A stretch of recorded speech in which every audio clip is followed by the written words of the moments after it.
How to log into Milestone Credit Card online account. Hi everyone, welcome to our channel. Let's begin. First of all, open up any web browser and here search for Milestone Credit Card login. Then click on the very first website that you can see on the search results. Once you're on the web page of Milestone, here you will find a login portal. Simply enter your username and password. Then you want to click on the login option. In case you are new to this and you want to register your account, click on the link that says register your account. Then on another page, you will have to enter some of your details. After that, you want to click on the continue option and follow the on-screen prompts in order to create a new account. Once your account has been created and you have forgotten your password or username, you want to click on the second link.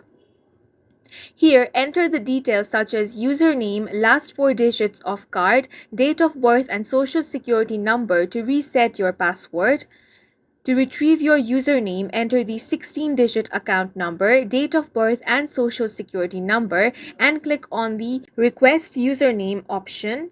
Once you have entered all the details, you will be able to log into your Milestone Credit Card online account. You can access your dashboard and manage your account from there. And that's it for this video. If you have any questions or confusions, do let us know on the comment section. And don't forget to hit the like button and subscribe for more helpful tutorials.